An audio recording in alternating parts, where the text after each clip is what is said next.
Patterson here. Thank you, sir, for coming over. For those of you that don't know, Dr. Patterson is our OMD for our EMS services, in addition to his multiple day jobs.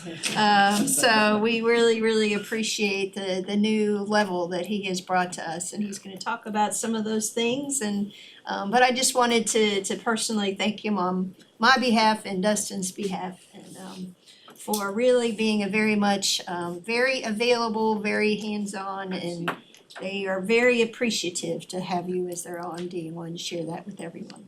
Well, once I finish blushing, I'll be sure to thank her. So I am your OMD for the local medical EMS services, and just to give you a little bit more detail on my background. So I've been in cardiology since 2002. I was head of Forsyth Medical Center, director of their cardiology program, and it was back then that I began working with EMS. Heart attacks in our community are number one killer, and preventing the death that occurs from a heart attack really is about systems. How do we work with EMS? There are eyes, hands, ears in the field, right? So started back then, and then over the years I developed several different projects. We did lytic therapy in the field for rural North Carolina. So in areas similar to this, where it may be too long of a drive before you can get definitive therapy, we actually put lytics on the trucks, and that way they could administer life-saving medicine at the scene and then transport. We did the same thing in Louisiana. I lived down there for about 3 years, hot and buggy, and an issue with flooding. But out of the way, on the rigs, the millions of little islands in the Gulf of Mexico, and people having heart attacks out there, and we developed a very similar program. So I've always been keenly aware of the more remote areas. How do we provide healthcare? Why am I where I am now? I'm currently the director of cardiology at Lewis Gale Montgomery. I'm the chief of staff there. I chose a more rural location on purpose. I could have stayed at a big center, but I find this much more rewarding. How do I get care into the community? Right? I mean, it's one thing to be the Mecca and have everybody come to you, but to save a life in your community in this rural area, we got to bring healthcare there. And that starts with EMS. So, when I took over Floyd Eats Services, I had some goals in mind. I wanted to really focus on the quality of care. How can we deliver care into the community at the best quality? That comes with education. That also, we were given a mandate by the state. We have to build our own pharmacy. This is a new thing for EMS. We never had to do this, and the political hoops and all of the legalities of this thing, they're really daunting. I will have to say, when I touch base on it, Floyd has done a great job with this. We also need to look at systematic transportation. We have 3 hospitals. This is a big county. I've done the timing. There's one side of this county is a 50-minute ride to my hospital. 50 minutes. That's if the weather's good, right? No Throw in some rain, fog on the hills. Now you're adding another hour. Person having a heart attack on the backside of this county is in real trouble. So how do we service this county, right? And then, with that comes an opportunity for growth, opportunity to support, our community in a better way. So that really has been my drive. So when we looked at quality, it really all centers around training. What are the services that we provide? Now, some EMS services, based on proximity, for example, if you're just 5 minutes from a hospital, it's a grab and go. You'll be in the hospital parking lot before you can actually take any kind of action. In a more rural area where there is distance, we have to stabilize. We have to make sure the patient actually makes it to the hospital. That means we have to train. We have to train in things like RSI, which is rapid sequence intubation, making sure we can protect an airway, make sure the patient's getting oxygen. Otherwise, the trip is for naught, right? And so we've done some programming, and we've actually worked with Dr. Icky, Dr. Stanley, as part of the Western EMS Council, with some training classes specifically for these guys. And they're really thriving on it. They're learning the skill set. They're now ready to hit the ground running. That was an important step towards providing better care to your community. With that, though, is accountability. It's one thing to say I've trained to do something, and something else is what is the quality? Are we meeting the goal? How did that RSI go? What is our transport times? Keep in mind, y'all have done 822 transports since January. Okay, 822 patients who've needed our service. Okay, How are they doing? Did we make it to the hospital? Did they get the care they needed? Were we able to stabilize? I mean, these are all metrics that we have to follow. And so it's so important that as an EMS service that we spend a little time reviewing these cases, and particularly the difficult ones, maybe the ones that didn't go quite so well. That's how we learn. That's how we improve, right? So that has to be a very specific process. And then with that is my support. When I join a service, they got my cell phone. They can call 24/7. They can text questions. They can text EKGs. They can say, is this a heart attack? I'm not quite sure. And I'm always available to answer that, you know? So really, I think that's important. You can be an OMD and never lay eyes on a single person in your service. You may never answer a phone call. I just don't believe in practicing that way. And I tell you the truth, I have 12 different services I'm working with right now, most of Western Virginia. Okay, and they all have my number, and they all call, and it's all fine. You know, if we look at education, there's a, you know, technicality to the skills that EMS learn, and one of the drawbacks to, and one of the barriers in a more rural setting is frequency. How often do we intubate? How often do we do these highly technical skills? Well, not that often, but when you need it, you need it. And so that requires drilling. How do we reinforce the education? So Dustin and I have worked together to talk about, okay, you've gone through the training. Now, how do we reinforce it? Maybe one individual just hasn't had that opportunity to have to do that. But we want them skilled so when the time comes. So that's an important step to what we're doing. You know, with that is, you know, what we call low frequency, high complexity type procedures, and that is a systematic review of these more complex cases. So because they're so infrequent, those are the cases that get reviewed 100% of the time. If you've intubated, we're reviewing it, right? Because we need to make sure every time it goes well. And the nice thing, by partnering with EKI and our guys over in Western EMS Council, they're part of that quality assurance. So it's not just all on my shoulders. They actually have, you know, routine meetings to review these cases. They have a place to come and demonstrate. So that's important. You know, this in-house pharmacy thing, this was a big deal. You know, I've got a lot of services, as I mentioned, about 12, and I'm gonna have to tell you right now, Dustin and his team were on it faster than any of my groups. They had it all knocked out. They had a plan. It met state requirements. He presented that to me. I said, checked off on it. I said, absolutely, this is what we need, and the state's good with it. He had his up and running probably first. Wow. And that's across the whole Western. So I'm gonna have to give him accolades, I really am, because that was not an easy lift. So, good for him. When we look at transportation, you know, just to kind of remind you, 822 calls, you've got a limitation of resources. And when we talk about resources, there are trucks, there's equipment, but more importantly, there are people, right? And I'm gonna tell you right now, there's a national shortage. We cannot get EMS anywhere, not just here. AMR cannot hire. They're international, national organization. They've started classes. They're doing everything they can to entice people into this field. It's just a hard hire. You know, people are not as committed. Volunteerism is down. People are having to do 2 jobs. They're trying to feed their families. And unfortunately, a lot of people just do not have the time to commit, to maintain the skills to be able to do this job. And so that's a challenge. So it's gone to paid services.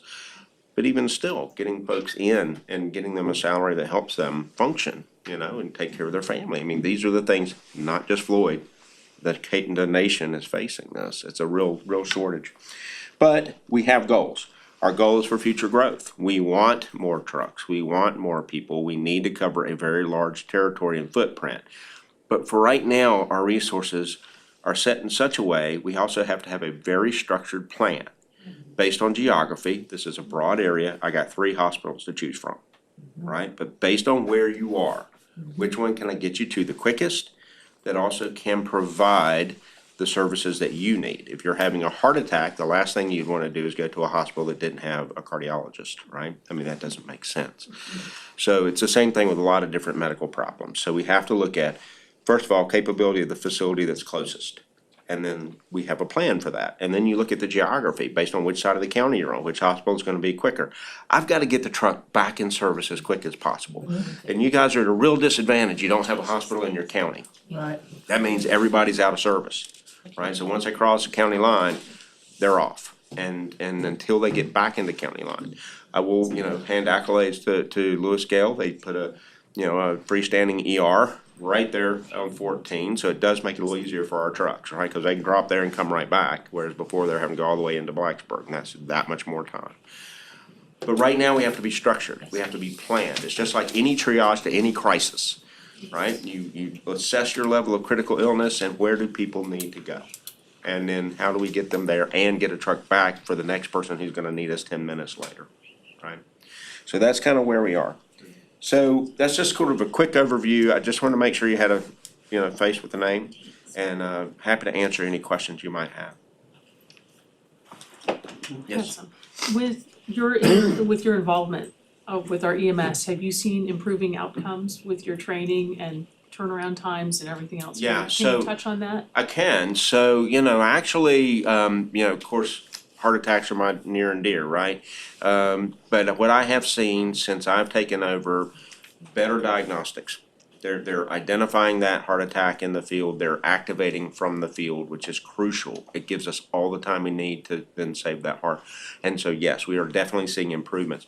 Whereas before, there just wasn't an impetus to make that phone call, to reach out to us and say, hey, we got one coming. Maybe they just show up at our door. Well, the outcome on that's not nearly as good because we have to wait another half hour before I can get the team in. Whereas if they let me know on their way, Right. we're set, we're ready. Door balloons are, can be less than 10 minutes, which is remarkable. That means from the time they hit our ER door to the time I open the artery, 10 minutes. If they give me notice. So one of the things I've been working with Dustin, there's a piece of software called Pulsera, which the hospital will help provide. And it allows two-way communication. It allows field alerts. You don't have to have a great cell connection, which is great for this area. Because I think there's a couple of dead spots, I'm pretty sure. One or two. Pretty sure I have one of them coming in. But the point is it doesn't take the bandwidth for a voice call. As soon as it can ping out, it will alert everybody. So even if they're in the deepest parts of the county, they can give us heads up that they're coming. And that's great. So you can get a stroke alert, a Stroke STEMI alert, heart attack alerts, yeah, absolutely. Even That- trauma now, we do it for trauma. So it really is a good tool to have available. That goes to all hospitals. Yep. Lewis Gale, the Carillion and Carillion. Well, Carillion hasn't signed up, so Oh. they are not interested in having that technology. This is something I brought and insisted on Okay. for our facilities. Right, But Salem has it, we have it, right. but as far as I know, when I've talked to, cause I'm part of the VHAC, Virginia Heart Attack Coalition. Right.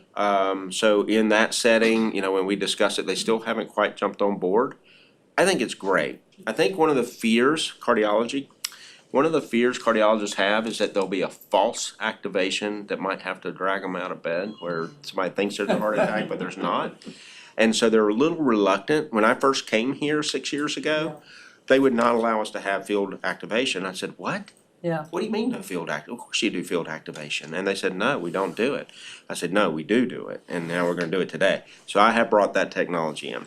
So if there is somebody in the deepest part of the county that, now that we've divided it up, Lewis Gale. Yeah. Carillion, New River Valley, Carillion. Yep. So what happens when, do they make a phone call to the hospital that they've got a cardiac case coming in? So if they're going into one of the Carillion facilities, right now it is a phone call, and then you're hoping you can get the signal out. Right. And you're hoping that they can transmit an EKG.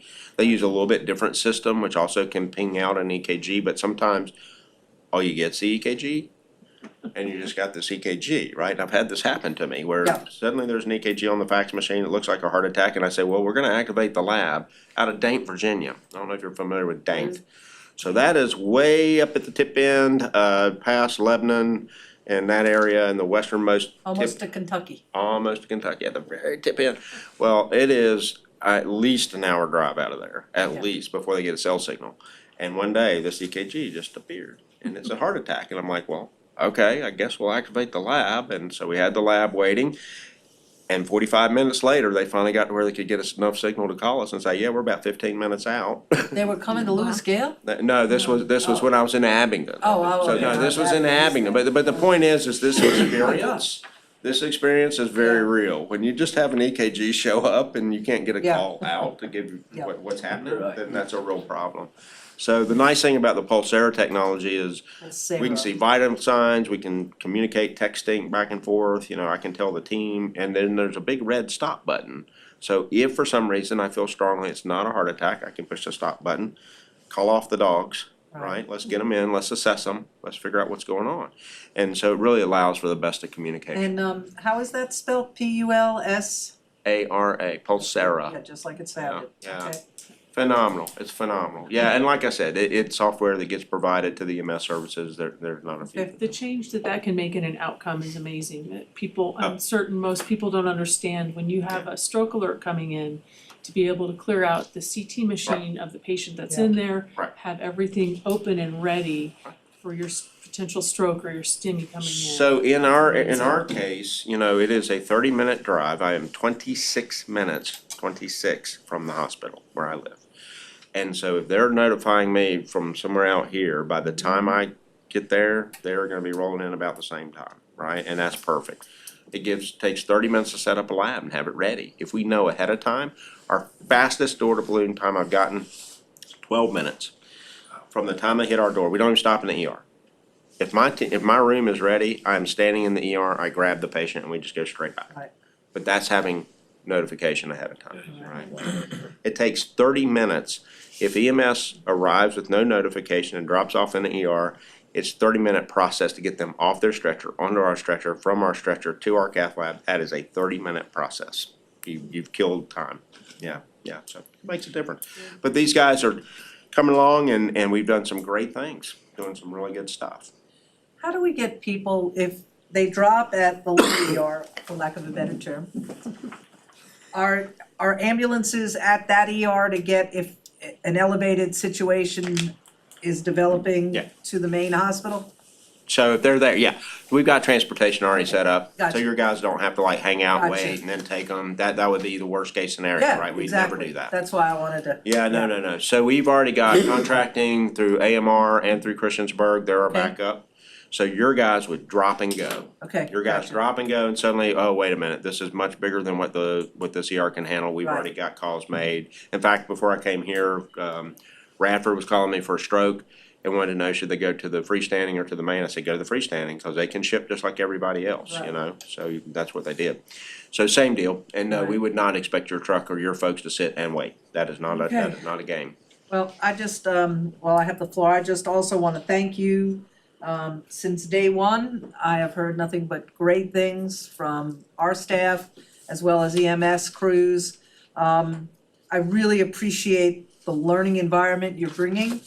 I think it's so important to have everybody on the know and ready to be on the go.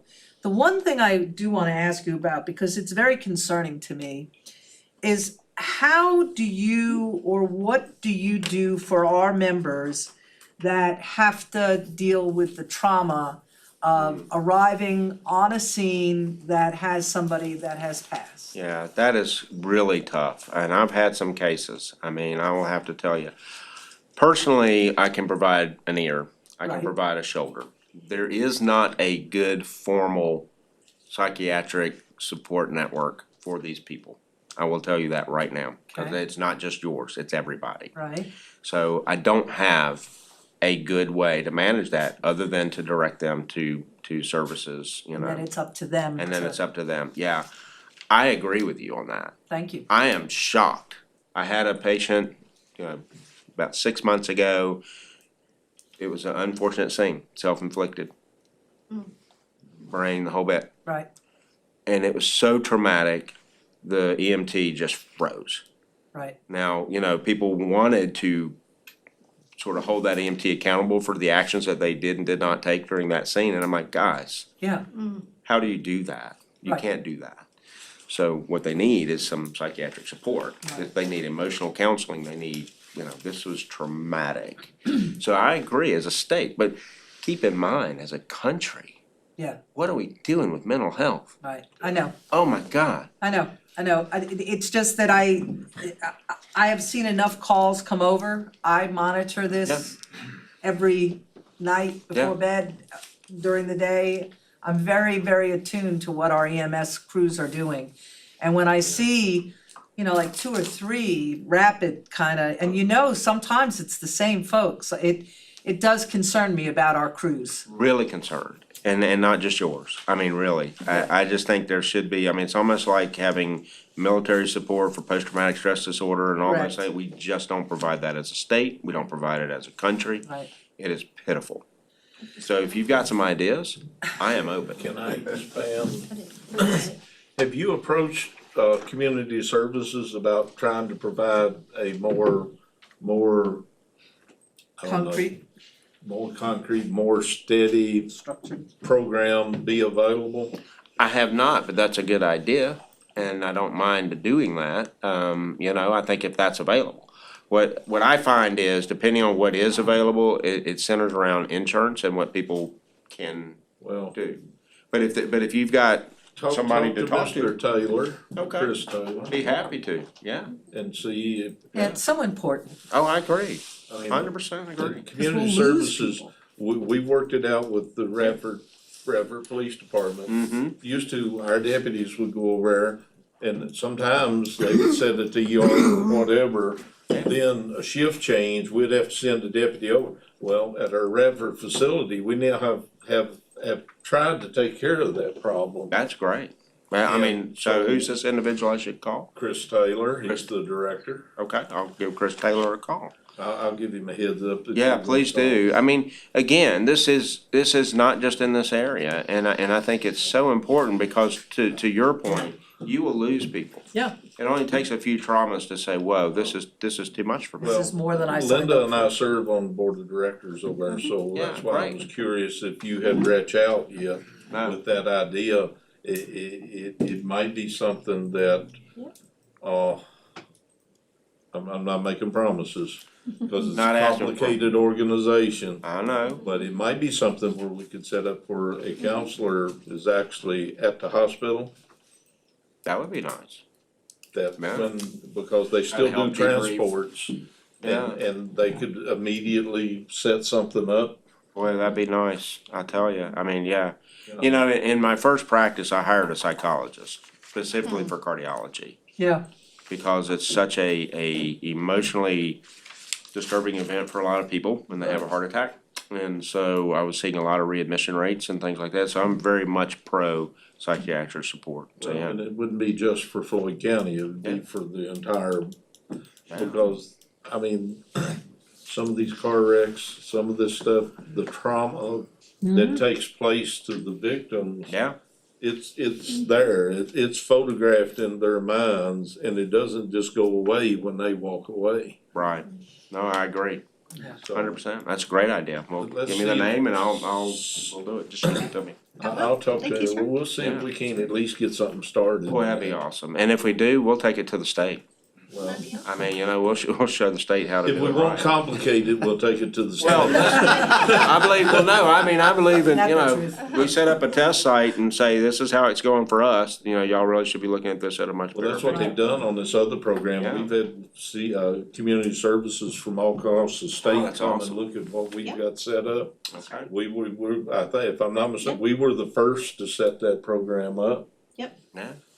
in trying to address here in the New River Valley. Now it's going all across the state. That's great, And man. so maybe we could start something that would grow.